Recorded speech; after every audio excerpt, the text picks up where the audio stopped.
Well, it's Wednesday, lucky March 13th, 7 p.m. Eastern time, and it's time to go on the hot seat. Hope you're all ready for that. Little stuff going on here, I guess. It's been kind of a hectic week. It's the start of free agency, as you all know. We'll get into all that with our great guest, Mr. Mike Dempsey, here momentarily. But first, the usual things out of the way. Appreciate you joining us here every Wednesday at this time. We're on the hot seat every Saturday for the Ask Me Anythings, except this coming Saturday. I'm not going to be here. We'll talk about that. That's at noon Eastern time. Hit the subscribe button, the notification bell, all that kind of happy nonsense. And if you've already done those things, hit the like button, or you can dislike us. We're fine with that. The start of free agency, people. There's been a little bit going on. I wonder if the NFL, Mike, when they set up, and by the way, his name is Mike Dempsey. Hi. You know him. Hi, Mike. You know him from the Football Diehards radio program on Sirius XM Fantasy Sports Radio. It works alongside me, Bob Harris. Also, 1010XL Radio in Jacksonville, where he's the host of Jaguars Today and the Game Day co-host of the Jaguars Radio Network. So a little bit of news we'll start out with. But, man, first question, though. The legal tampering period started at noon on Monday. The NFL had set up a week of programming and excitement all around this. Do you think they planned on Park Avenue for like 97% of it all to happen in the first 2 hours? I don't know. I don't know.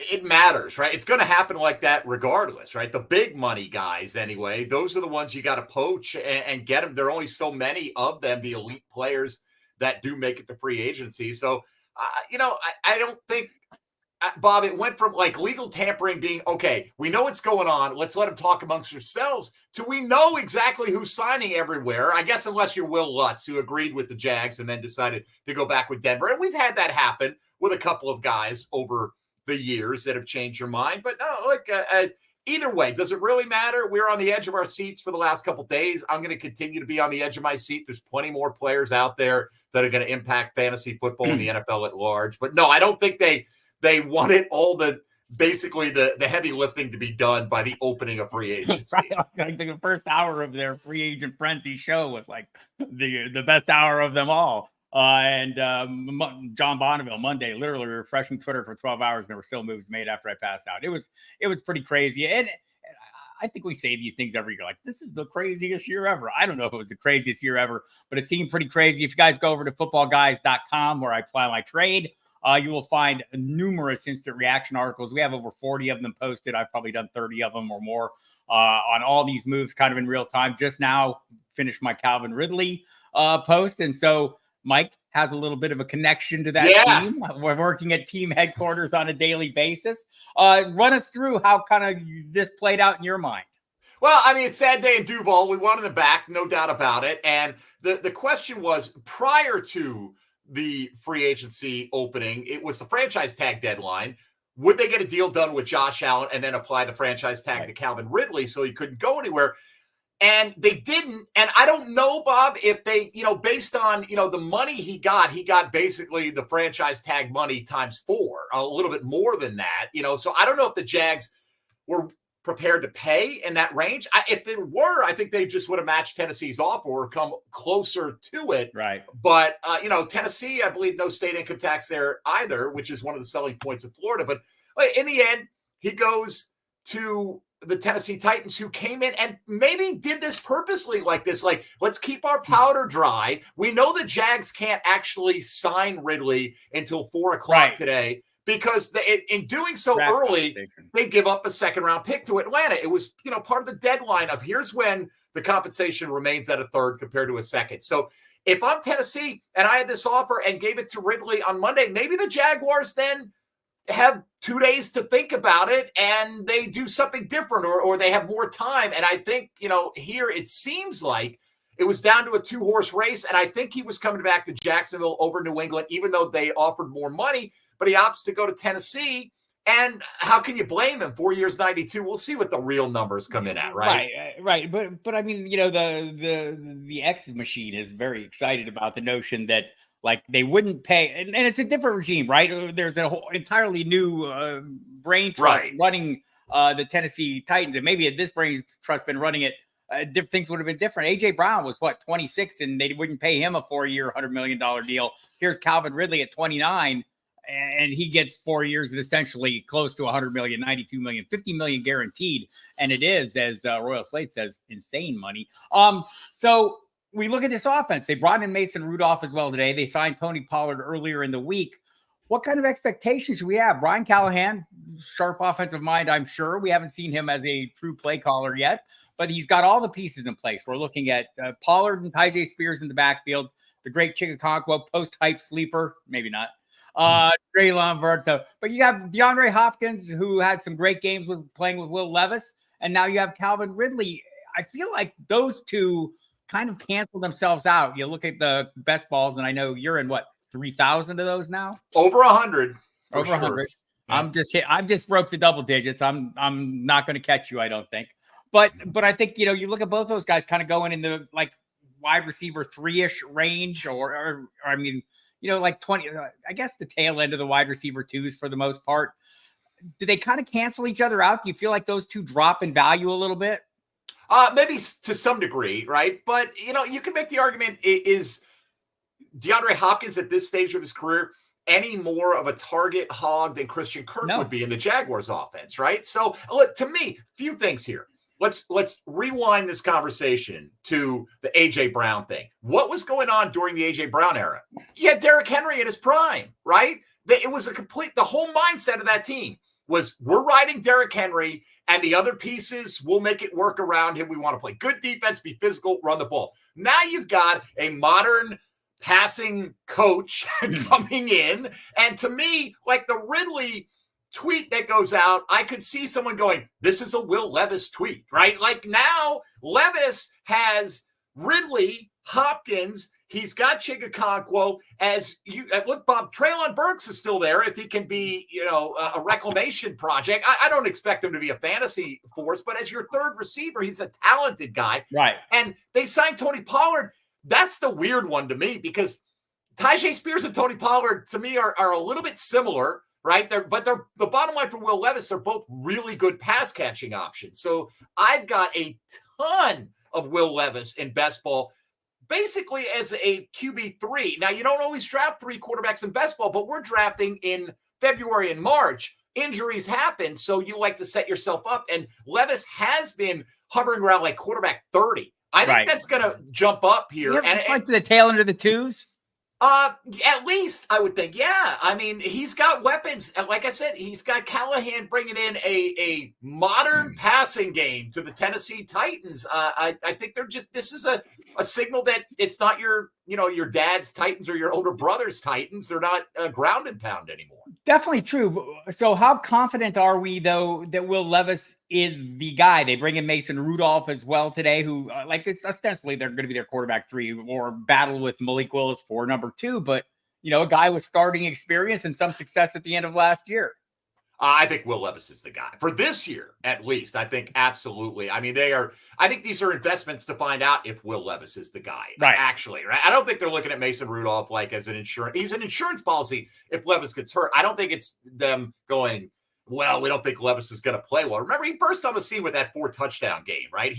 And in doing so, He took a lot of shots down the field, right? He's willing to throw contested balls up there. DeAndre Hopkins is an excellent contested ball catcher. Ridley is going to get separation in that offense. Well, I think this is we've got a chance with Will Levis on a rookie deal to surround him with some playmakers, find out if he's got the goods. He's, even less expensive than the first round rookie quarterbacks that you typically pay. So he is dirt cheap right now. And I think Mason Rudolph's a solid insurance policy. I would expect him to beat out Malik Willis because I've never seen much from Malik Willis at this point. So I think it'll be a Levis Rudolph depth chart, but I'd be shocked if Levis would have to play incredibly poorly this year for Rudolph to put legitimate pressure on him, in my opinion. John Bonneville would like to hear your take on Gabe Davis. Seems like this is like Zay Jones, like a guy who runs really fast and is a great downfield blocker. Hasn't been a consistent threat. Is this really just great news for Christian Kirk and Evan Ingram? Well, I don't know. I think having a trio of weapons on the field can open things up for everybody, right? I mean, last year Ingram caught 114 balls. The most in Jaguar history for a tight end easily. And he did that with Ridley and Kirk on the field. Zay Jones was hurt a lot last year. It's tough to support 4 guys. But I think, Bob, they wanted Ridley back. And if they get Ridley back, I think Zay Jones is a cap casualty, right? And they would have saved some money there. Quite frankly, I'm surprised they're able to sign 5 guys with the cap space that they did have. So did we just say Gabe Davis is healthy, Zay Jones? I think that I think so. Yeah. I look, for now, Zay remains, right? But Gabe Davis at the moment is, I would say, the 2. But, and part of the question was, would they go for Brian Thomas or an Adonai Mitchell in the first round? I think it's in play. It's definitely, it wouldn't have been if Ridley came back. Yeah. Makes sense.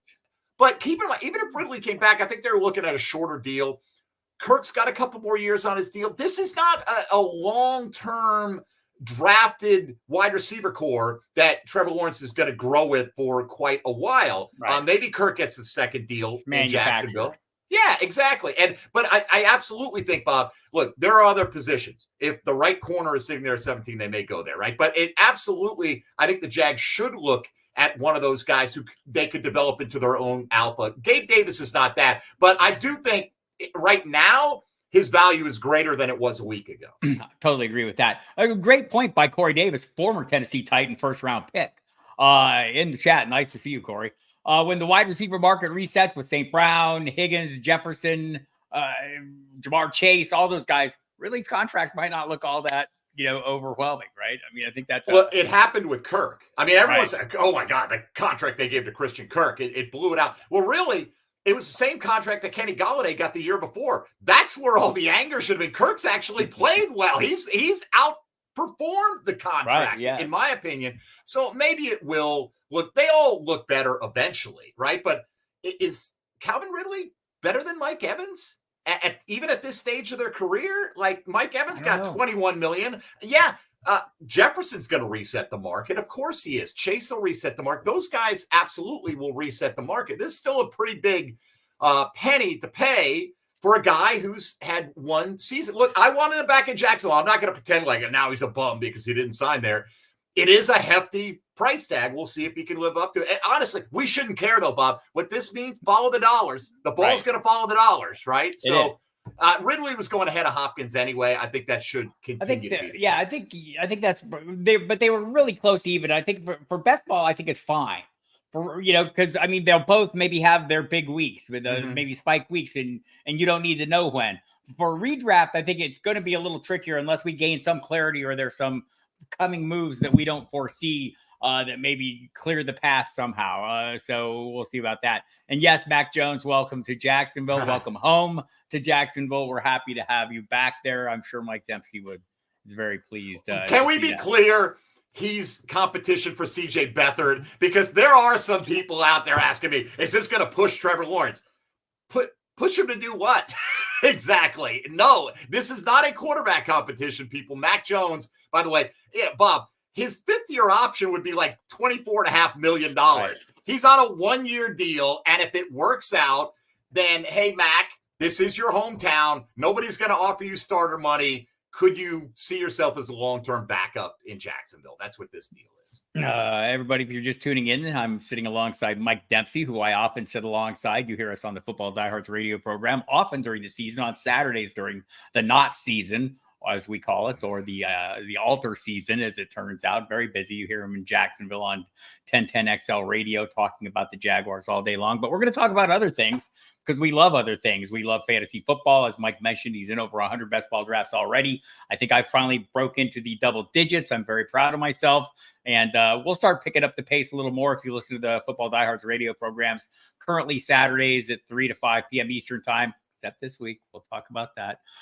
You'll find us. We start a couple best balls pretty much every show.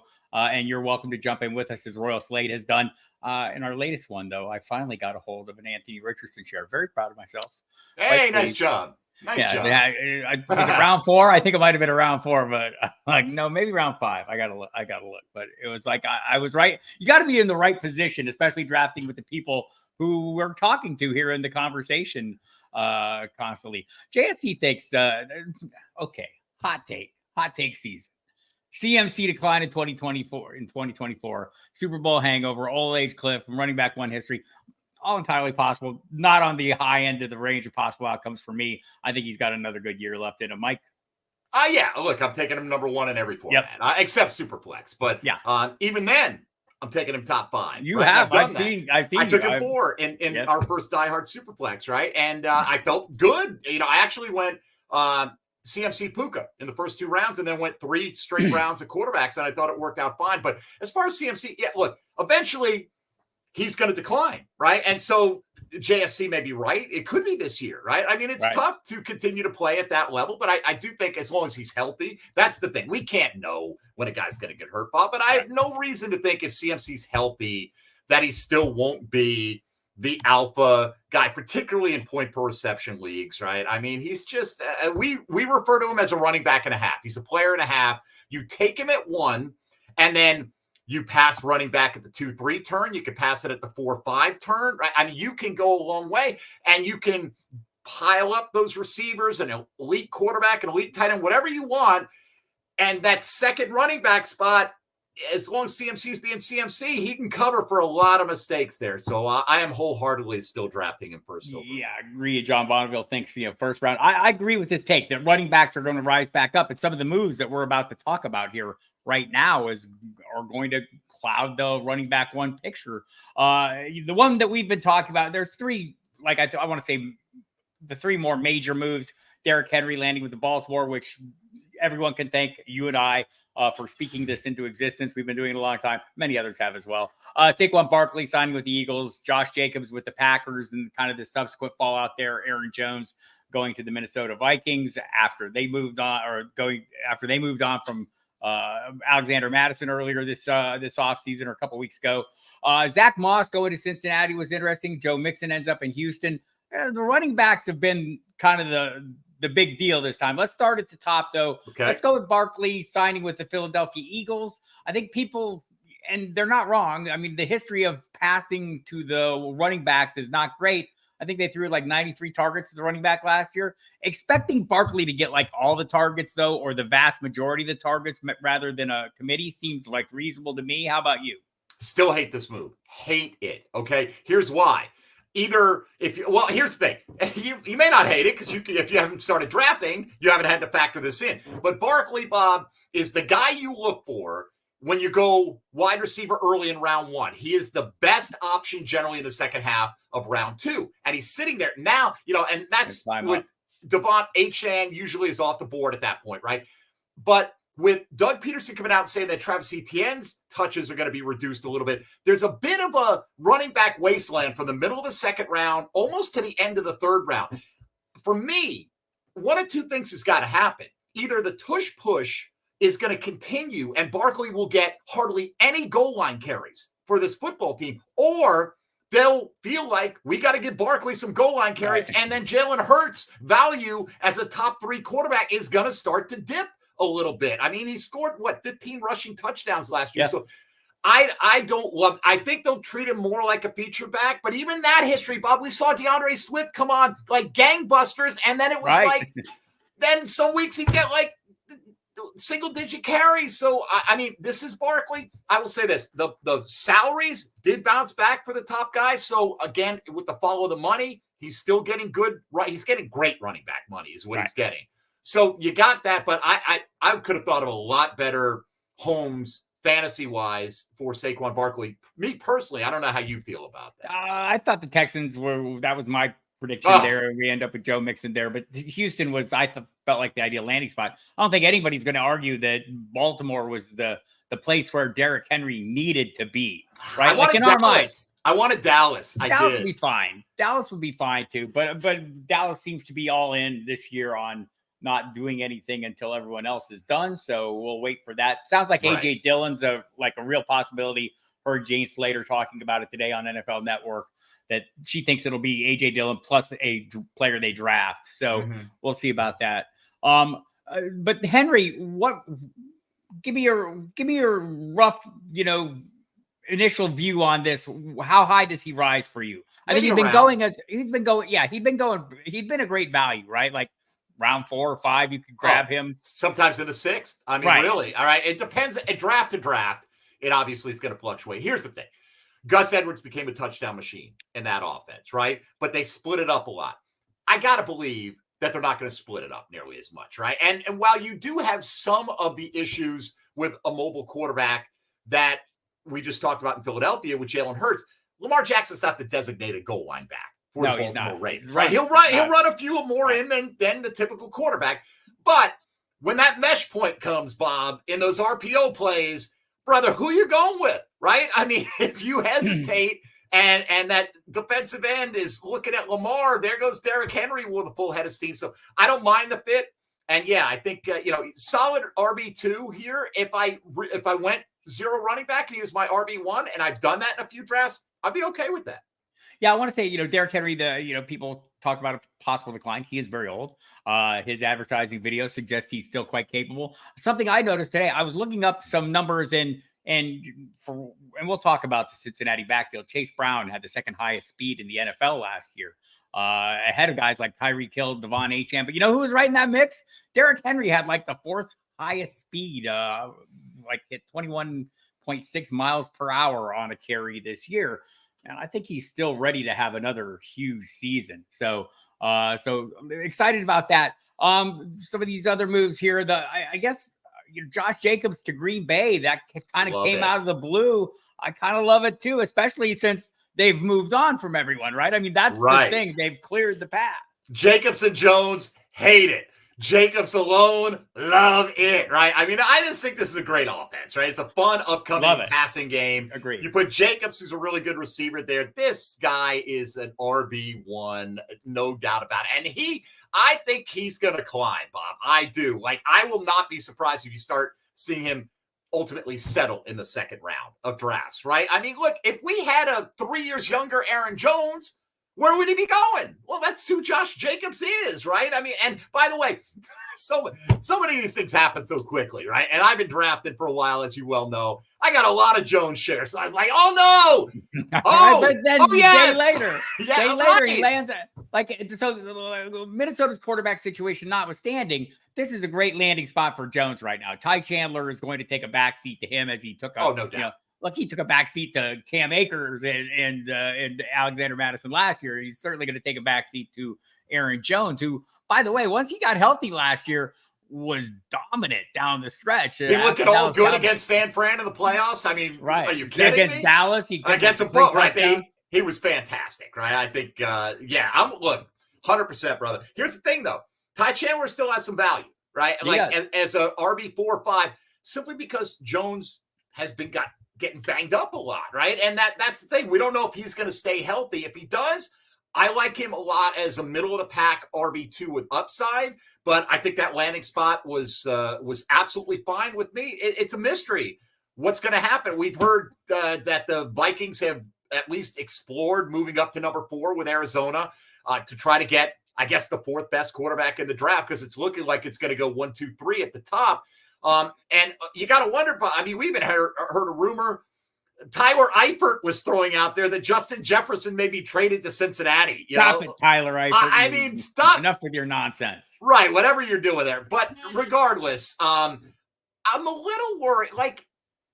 Sam Darnold, I would bet, is the opening day starter there. Right? I would too. As long as he plays reasonably well.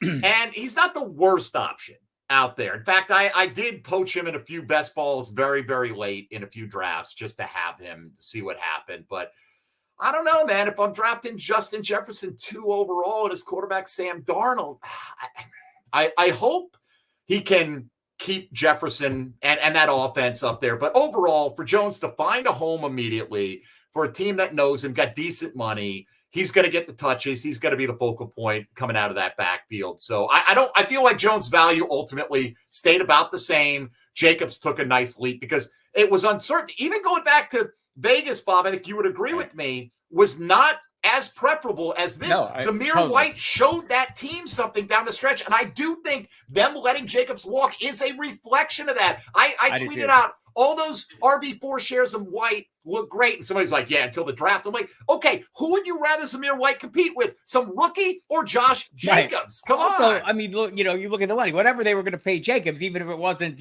franchise level money, it's going to be You're the starter money, right? You're the starter money, while Zamir White's on a $900,000 a year deal, right? So, I mean, I just like it makes perfect sense. So Royal Slate had a question here. I thought it was a good one. One of the corresponding moves that we saw, Chargers. We've been saying, oh, run heavy team. All of a sudden they have Gus Edwards, who has a little bit of history with Greg Roman, and it's really good. I'm filthy with Gus Edwards. I mean, really, absolutely crazy. Like RB4, RB5. Just he stands out at a certain point in the draft. But yeah, I mean, right now, why wouldn't you?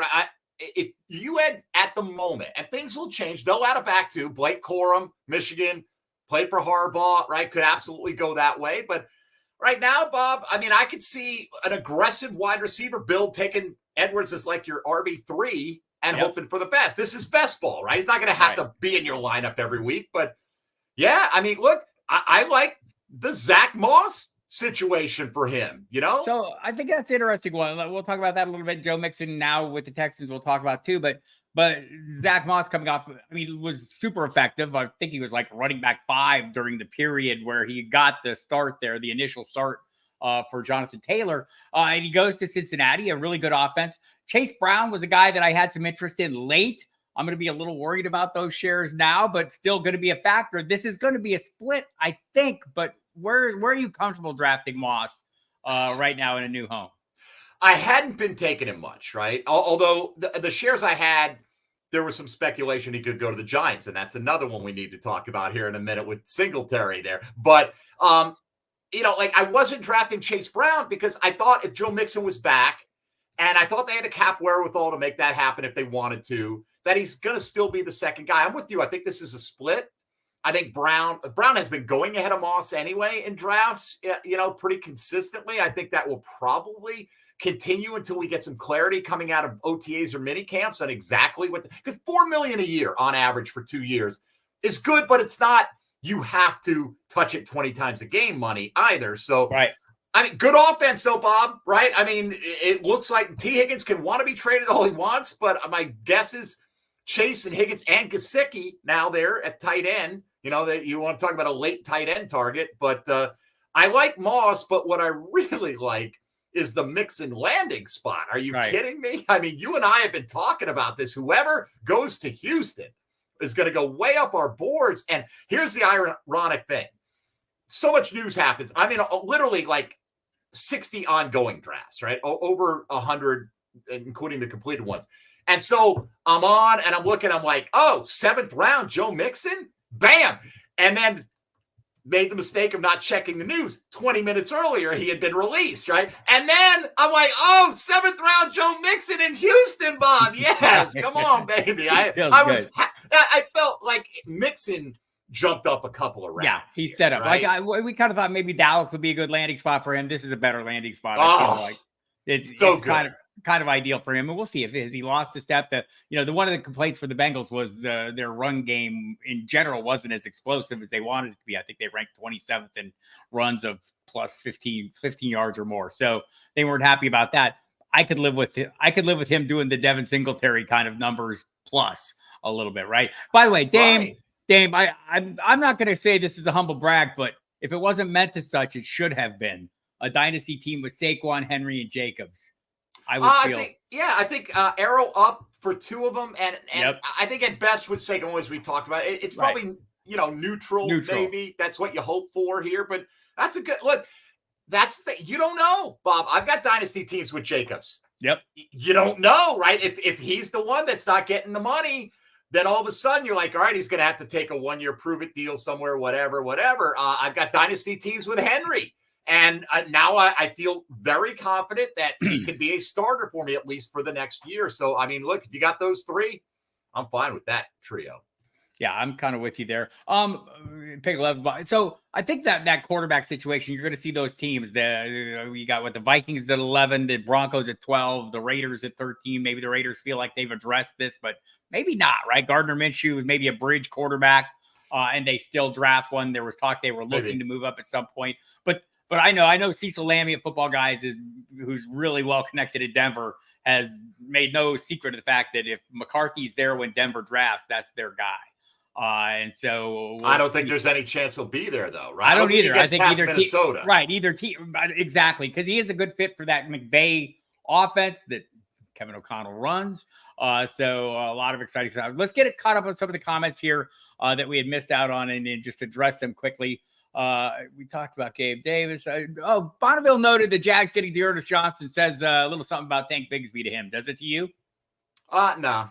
I not really. I was very excited when they signed Dearness Johnson. As a lot of people, the average fan might have not even known who he was, but we remembered him. Oh yeah, when given the opportunity.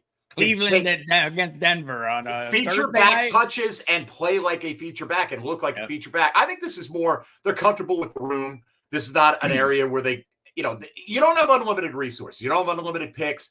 I think they're expecting a much bigger bounce back from Tank Bigsby. People were there, including myself. We weren't lying. Tank Bigsby looked phenomenal all off season. And then he had some ball security issues early on. I think it shook his confidence. And look, they were the worst team running short yardage situations in a number of years in the entire NFL. They were horrendous at it. Now, have they addressed the line enough to fix that? Maybe, maybe not. That will help ETN first and foremost. But I think Bigsby will be the two this year. I think this is more of if you're a Bigsby dynasty manager, I think the Dearness Johnson return is a positive rather than them going out there and drafting a rookie in the 5th round and letting them all battle it out. JSC has the definitive take. If Bijan can get over 1,400 yards on 42% of the workload, he can't wait to see the real workhorse load. I think we don't think anyone's going to argue with that. And, we're kind of drawing that straight line from Zach Robinson coming over from LA, the workload Kyron Williams got, and we're projecting that on to Bijan. And even if he doesn't get that 25 opportunities a game, right? Like I'll settle for 20 and be just fine. John makes a good point too. It seems like offensive guards are the new gold in the NFL. Apparently there aren't enough of those because the market dictates. And I'm just seeing as we're speaking, Jonah Williams to the Arizona Cardinals for like $30 million. So how many years on that? I'm just looking 2-year, $30 million. Okay. And he's a tackle though. He's a tackle. Robert Hunt got $100 million from the Panthers, $60 million guaranteed to play guard. Because it's the Panthers. They have to do that, right? They got to protect their quarterback. Well, they got to protect, but they also have to overpay. Right. Because they're terrible Carolina right now, right? They're Carolina. And look, trust me, the team that I cover, right, has been in that position where you've just got to splash more money than other people to get people to look at you. I find it a little curious, though. Like the Jags re-signed Ezra Cleveland. And I'm focusing on that because I know the numbers, right? And 3 years, $27.5 million, and you're like, oh, is he really worth $9.5, $10 million? Well, it's really 24 with a chance to make up to that. So it's $8 million per, and then Hunt goes out and gets 20 per, right? Bob, what are the strengths of this draft?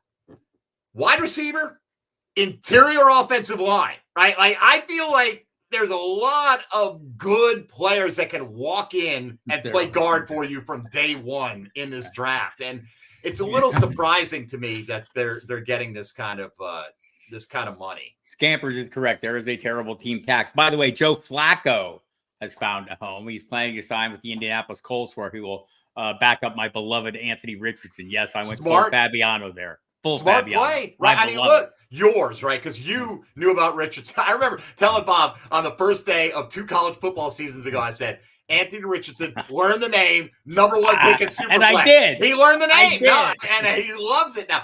In this smart, Bob, Anthony Richardson, you don't want Anthony Richardson to change who he is at this stage of his career, right? Not yet, okay? No. As long as he can still do physical things that others can't do, you're okay with the risk if you have a good backup plan. And I think they've got a much better backup plan.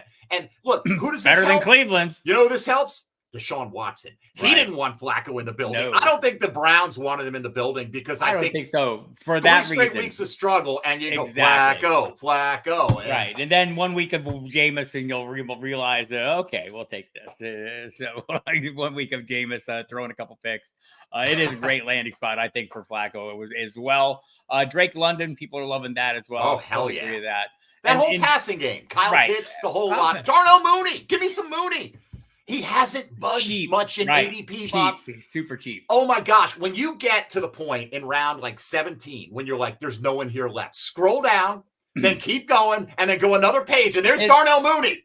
Is it possible that with that 8th pick overall, the Falcons get another wide receiver, and then they have a top 3 of Mooney, London, and a young talent? It's possible. I've seen people talk about that a little bit. I kind of like Mooney to be a little more valuable, so I'm hoping it doesn't happen. But I've heard a lot of people suggesting that go pass rush maybe there, a trade. Though. Yeah, you know, a lot of things could happen. Right, that could be a good trade spot because they got their guy now. Yeah, they're not move up. They're not a quarterback team, right? So hey, if it gets to 8, Minnesota, Denver, we're going to move back 3 or 4 spots. We're going to get your first rounder next year and another mid-round pick or whatever. So yeah, they're in a pretty good position right now. So Cousins landing at Atlanta, I mean, I think that, that's kind of been pretty much baked in the cake, I guess, so have we been over enthusiastic about this? Do we, like Kirk Cousins coming off an Achilles, clearly the Falcons have a pretty good idea that there's good health here, but how comfortable are we? They must be. $100 million guaranteed. Has anyone played this league like a fiddle like Kirk Cousins ever? He's the master. And it's circumstance, right? A lot of it, right? Sure. He found himself at the right spot, getting the tags, signing deals where they precluded from tagging him in the future. So look, I'm taking it. I'm starting to, based on what they gave him and how aggressive they were, and the fact that it's a 4-year deal, and we're seeing the little videos of him on the tennis court and all that. Look, we're not in our era, Bob. Our era, you had a microfracture procedure, you were done. You had a torn ACL, you might be done. Jeffers is still suing people from his first microfracture ever. No doubt. If you had a torn Achilles, you're definitely done. Okay, now it's different, man. Modern medicine is fantastic, moving up. So look, Cousins was, as you pointed out many times, top 3 quarterback when he got hurt last year. Doesn't have Jefferson, but London, Mooney, Pitts. Pretty good bunch. The pass-catching chops of Bijan Robinson out of the backfield. You just dump it to Bijan, man. He's going to pick up big chunks for you quite frequently and help those numbers. So you can continue to get Cousins as a number 2. You could, if you really want to push it to the extreme, you can wait and get a pair of like Cousins and Stafford, Cousins and Goff, Cousins and Rodgers. Get the Achilles twins. And just the Cousins and I don't know if I have that one yet, but I might have to look into it. Unless Rodgers is vice president of our United States. Well, there is that. And I'm sure that ticket would have a great chance of winning as well. Yes. Right. But by the way, now that you brought it up, no distractions. Anything that will be a distraction. Right. Anything that's a distraction. Anything all that takes away from winning. And how do you justify letting your name get used in this? It's March. All right. It's a major distraction. Right. So, the quote could not have been clearer. I mean, how he said that, I probably have the quote somewhere nearby. I think it is pretty shocking that he would let this happen. Isn't that shocking, though? Look who we're talking about, right? So, also possible he has no idea it was even done, right? Maybe. But I think after a couple of days of this being out there, you can do it without embarrassing. You can go, hey, I appreciate being under consideration, but my sole and entire focus is on the New York Jets, and I'll have to decline this wonderful opportunity. You can get out of it very quickly. JSC has some thoughts on the Deontay Johnson trade. He thinks it's maybe an underrated move. Maybe it is, right? It is. I mean, like Adam Thielen had. He was good. He was great. For over half the season. Yes. Weeks 1 through 12, he was a wide receiver 1, right? Playing in a miserable offense, the lowest scoring offense in the NFL. They barely were in the double digits in scoring overall. We had a quarterback who threw 11 touchdown passes. And I mean, it was just like it was a dismal outcome. And Thielen did well. I think people who think Johnson is cooked are probably wrong. I think Deontay Johnson's still a very good player. His hands have been dicey at times, but for the most part, last year he looked very good. And so we can get into a little bit too on Russ going to Pittsburgh. What we think that does for George Pickens. Russ is known for the nice deep ball. Cortland Sutton had the nice 10 touchdown season last year, catching some of those contested deep balls. Is it Pickens season for you, Mike? I think the price is going to rise because of this. Maybe. And it's probably going to keep me from having as much. I have him as wide receiver 3 or 4 in a number of leagues. depending on the build. Again, like 6th rounder kind of thing, right? That's about when I'm comfortable taking him. I don't think it really hurts. I would have been fine with Mason Rudolph. From Pickens' standpoint, I would have been fine. The overall, I get it. Russ' resume compared to Mason Rudolph, completely different thing. So I put it this way. I'm not off Pickens, but I'm not more on Pickens really that much than I was to begin with. I think it's fine. I don't trust Russ. Yes, Cortland Sutton had those touchdowns, but I still don't trust Russ. I just don't, I don't either.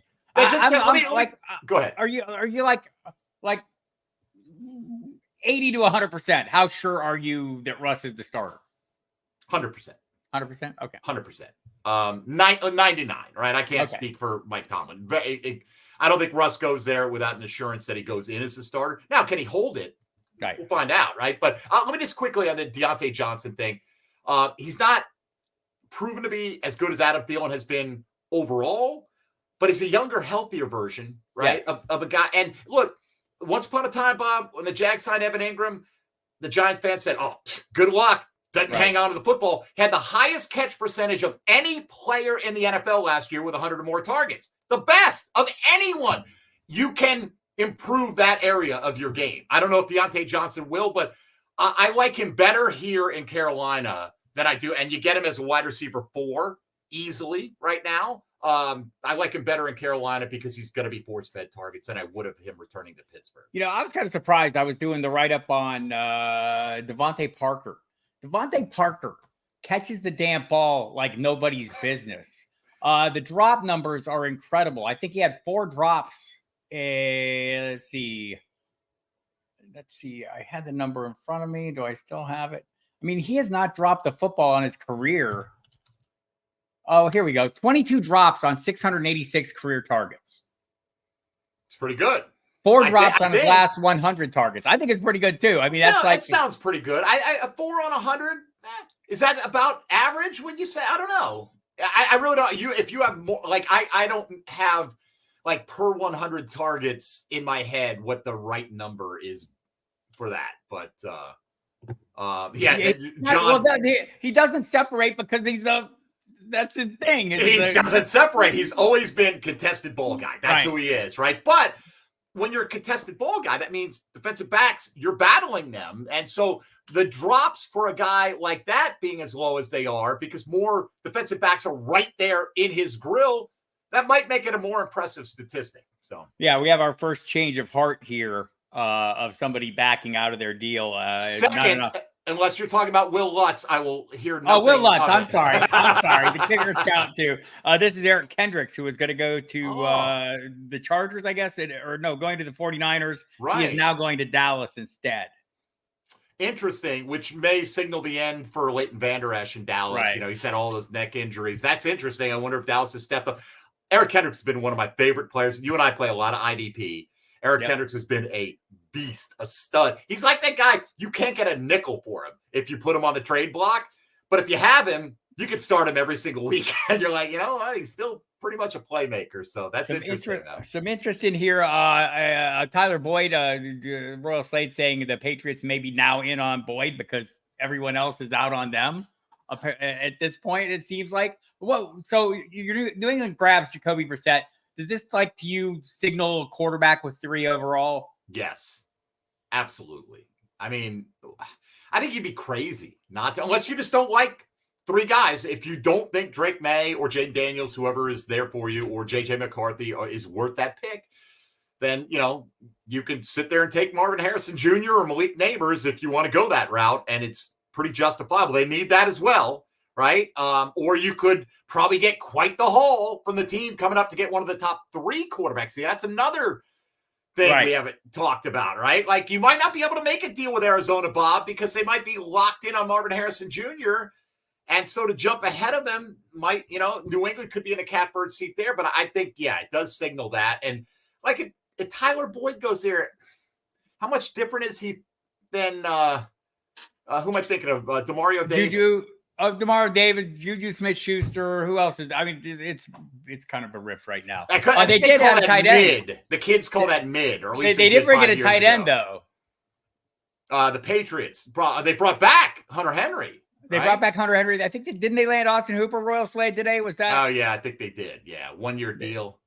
That to me, like I've been drafting the hell out of Hunter Henry as a second. Like all of a sudden, you know what happened to the tight end pool? If you didn't get your second tight end in best ball by a certain point, you had nothing left. Right, it's horrible. Then, Bob, Zach Ertz went to Washington and Hunter Henry re-signed with New England. And when it's all said and done, I'm going to have a shockingly high share of both of those guys. I'll admit, I've taken some Sam Laporta, like in the early third round. You know, didn't know if I'd do it, but I have. So when you have that guy, you expect him to be a stud. Then I come back in round 16 with Hunter Henry or Ertz, or even later, and those are a couple of guys you can look out for. But Austin Hooper doesn't move the needle for me in any direction. Look, man, the hip lingo is my department, people, not Dempsey. He's copying all that from me. Yeah, I don't know if mid is hip anyway. By the way, the term hip hasn't been hip in 6 decades, okay? So what? You got that going for you. Yes, hey. Bob. I'm here to tell you. They hate this. All right, everybody, we got a few more minutes. We're hanging around. It's great seeing everybody here in the chat. Glad we're having a great show tonight. Appreciate Mike Dempsey coming in. I will be off this Saturday. My previous attempt at going somewhere went awry, as we explained in a recent chat on Saturday. This time I'm going just a short trip. The wedding that I missed, I will go to the wedding reception of, now that it's here and not on an island somewhere where I couldn't go. So we'll be gone, and Mike Dempsey will be on likely from 8 until 10, but possibly incorrect. Breaking news update: 7 to 9. They moved the baseball draft up 7 to 9. So maybe 6:30. No, it's. I've been told 7 to 9 will be. Who knows? Maybe it is 6:30. I haven't been told that, but that was the plan before. Was if the baseball, there's right. Apparently baseball drafts going on. People, I don't know why you'd be doing that during the height of football season, but no whatever. Idea. By the way, just some behind the scenes stuff. I heard from a certain station manager that, damn it, we need to do a free agent show next year at this time. Don't let me forget. Okay. Is this not it right here? I thought this was kind of it. I know it's not on Sirius XM right now, but right. But next time it will be. That's what we're doing Saturday, right? Is the fantasy fallout of all these guys. A lot of what we're talking about here, but you and I have been having 2 team correspondents on every week going in the order of the draft. Well, we got a couple of good teams here lined up this week. Tennessee and Atlanta, Bob.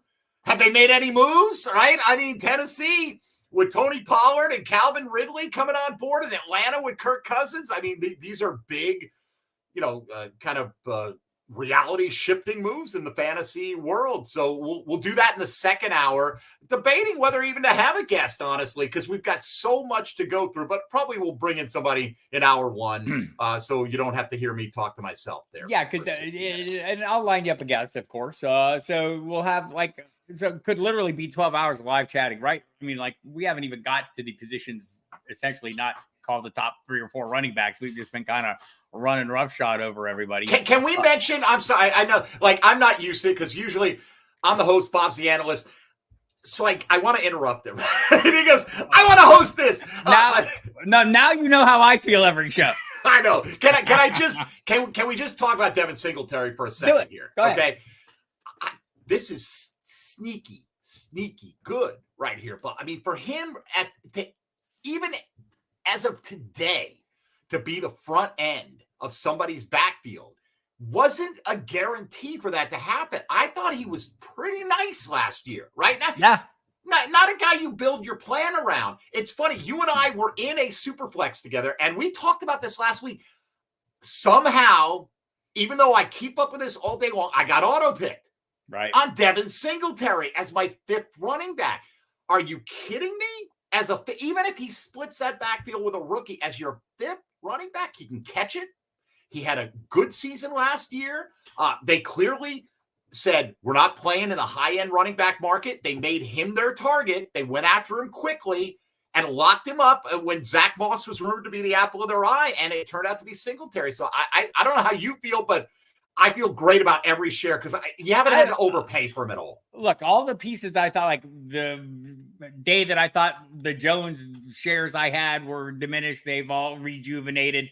I even think that Tony Pollard, I feel a little better about him working in a tandem with TJ Spears than I do. How do you feel about Spears?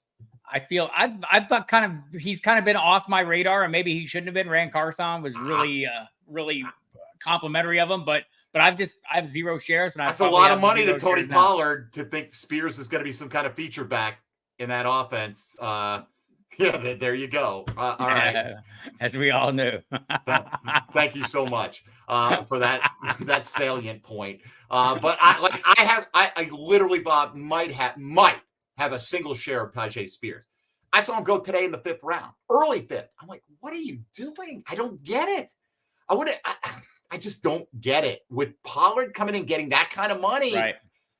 Who's the better? Who's the 1A? I don't know. Especially the way Carthon talked about him, like literally like in a press conference saying he's made of the right shizzle. I'll not use the actual word because I want to be able to monetize this video. Right. Who's Dollar Bill talking about? He is mid. Maybe he's talking about Singletary. I think he was talking about, who were we talking about before that was mid? I thought it was, I don't know, whoever it is. But here's the thing, man. Nobody is saying Singletary has to be one of your top 2 guys. Right. That's we're talking about it as a 4th or 5th running back. Right now, all we're drafting is best ball. We don't have to guess if he's going to have a good week against this opponent. If he does, you already got it.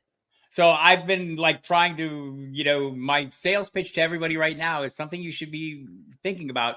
Everybody at the right price, right? Nobody should not be on your draft radar. There's no players, even players that you think this guy's a dud. If that player is a dud at the right price, it doesn't really matter. We call them free squares, and Singletary is well above that level. But man, don't deny yourself opportunities like to get players that maybe you think aren't in good positions or whatever. When the price is right, the price is right. Go ahead and jump in. And I get it. We're playing best ball. It's different when you're in a single redraft league or a couple of dynasty leagues. We get to that point. We're not there yet, right? And I mean, this is the time of year when you start dialing in all those leagues and you're sitting there trying to, determine. I'm drafting right now so I can, when August comes around and I'm in drafts, like I'm sharp as a. You want to know what ADP actually is, right? I want to be able to have guys in my hip pocket right off the top of my head when somebody gets pulled out from under me and I miss out on a guy or whatever. Or I like when I'm planning, like thinking 4 rounds ahead instead of 1 round ahead, right? Playing a little chess when the rest of your league mates are playing checkers. That's the kind of advantage you get from all the drafting early on. John Bonneville and I share this. I'll never. On that note, good night, everyone. Go ahead, tell people on the Rashad Penny, right? You guys, right? Look, man, Saquon Barkley, I got news for you, sir. No, right? You got competition winning. Is he? I'm assuming Penny I don't know that he's still under contract. I don't either, right? I actually feel like he's a free agent. Let me just double check. He and Will Dissly in a package deal. Who says no? Fire him.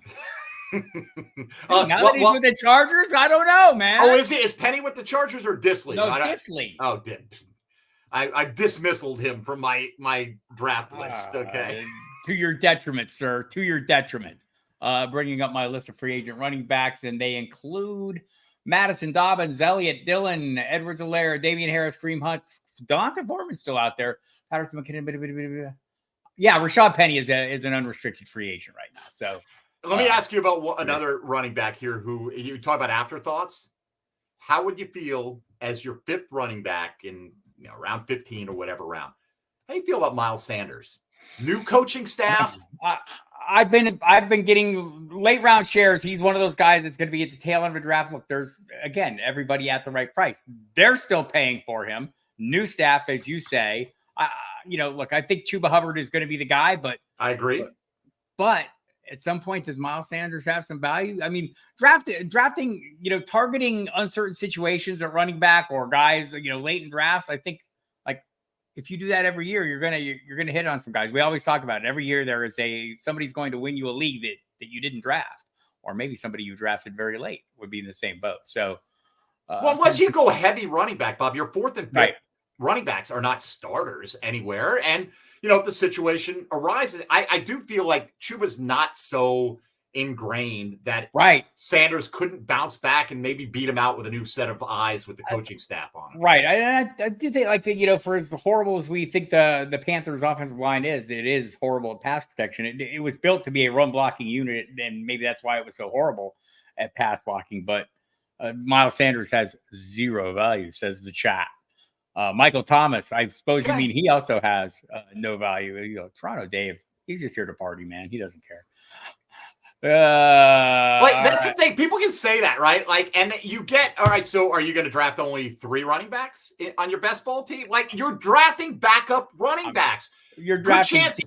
Yes, he may not have value, but you're drafting. If things went a certain way, could he have value? Right. I absolutely think he could. Right. I think, this is the thing, if you're not out there drafting the best balls, you're probably not, catching the vibe here as you're taking some chances, but there comes a point in drafts. I mean, we call, again, free square plays where it's just so cheap, it doesn't matter. You're not going to need them. And if you get one game out of them in the 19th round, you're going to be pretty damn happy, right? It's going to help fill a void. So that's kind of how we roll, people. Also, Raheem Mostert. There you go. Prime example. League winner in the late rounds last year, right? I mean, that is a scamper nails it. Those are the kind of players. The way Canal is talking about running the ball. I mean, I don't know if he has really a choice until they figure out what's going on with Bryce Young, right? Deontay Johnson, 200 targets, Bob. But speaking of Mostert, by the way, when you see the percent share that I have of that guy, 8th round, hasn't budged, hasn't gone up, hasn't gone down. And as every running back comes off the board, Bob, Derrick Henry ain't going to Miami, Josh Jacobs ain't going to Miami. I mean, look, they brought back Salvon Ahmed. That is wonderful. Are you kidding me? He's a threat to no one. I think it's the Mostert Achane backfield right now. Now, maybe a rookie comes in there, but Bob, in the 8th round, if Mostert's stats were cut in half, he's going to score double-digit touchdowns for you this year. Come on. It's interesting. Deontay Foreman to the Cowboys. I think A.J. Dillon's the guy they've been talking about. Maybe if he's Cowboys have no money because apparently Jerry Jones is going to let Dak Prescott play out this $59.9 million cap hit and not extend his contract and put it on his shoulders. And I don't know that Dak has a problem with that. He would love to get into free agency next year and either get tagged or start playing that tag game that Kirk Cousins mastered. It's interesting. I don't think they can tag him. I think that next year. Next year, I think there's the deal he signed. You might be right. They can tag him next year. You might be right. So he's free on the open market. Right. And I agree, by the way. Anyone who signs with the Cowboys at running back should be on your radar. Right, absolutely. Good offense, even though the line isn't the mint group it was a half dozen years ago. It's still good.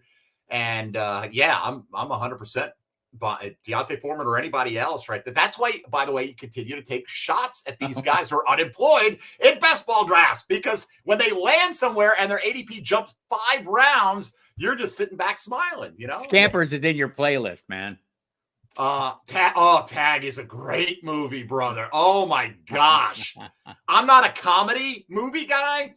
If you haven't seen Tag, T-A-G, it is, the opening sequence in the kitchen is I love that movie. Yes, 100%. Dollar Bill likes J.K. Dobbins. I feel like there are, if I thought he was sound, I think wherever he landed would be fantastic. If he anywhere. So many big injuries with him, though. Man, right? You got to wonder about him. But I do think, the talent and the explosiveness that we've seen at times, if he could only stay on the field. Everything we said about Foreman applies to Dobbins. If they give him a contract, they're going to assume he's going to be healthy. That's a signal that they think he'll be healthy, depending on the dollars and all that. I probably have a couple shares at JK, but for the most part, I'm like, even I reach a point where enough is enough with the injuries. And that's kind of where I'm at with him at the moment. All right. We've reached the point where enough is enough of us. The people are tired of our nonsense. People are tired of our nonsense. They're throwing movie references out. They're ready to go watch a film. Go to footballguys.com. All kinds of great stuff there. Check out their YouTube channel as well. I'll be back here a week from tonight with a guest. And I don't know who it is yet. I will not be here Saturday. I will be in Tucson, Arizona. soaking up the good vibes with family and such like. John Bonneville has turned out to be an incredibly astute observer of all things, not just football. He seems to know a lot of things like about media and stuff. Who knew? Appreciate everyone coming. You guys know I love you and really appreciate you. And the goal here is to do good shows for you. Mike Dempsey allows that without fail, and look forward to my next show with Mike, which will be a week from Saturday. This week, catch him. What is it? What time is it? 7 to 9. Now you got me confused. 7 to 9, maybe 6:30 to 9. I'm doing like time zone changes in my head, and like, it's too much going on here. All right, everybody. All the people who are in the chat today, call up with your favorite opinion on which guy had the biggest boost in value or which guy's value went the opposite direction. So there you go. Who is Seagal and who is the bad guy? I want to be Henry. I want to be Henry Silva, the late Henry Silva. Enough is Enough would be the sequel to that J-Lo flick, right? Oh, where she got tired of the domestic abuse. Right. Enough is enough, I said. Damn it. All right, everybody. Have a great night. We will see you next time. Listen to Dempsey on Saturday. Look for me next Saturday, both here and on the radio device. Good night, everybody. We love you.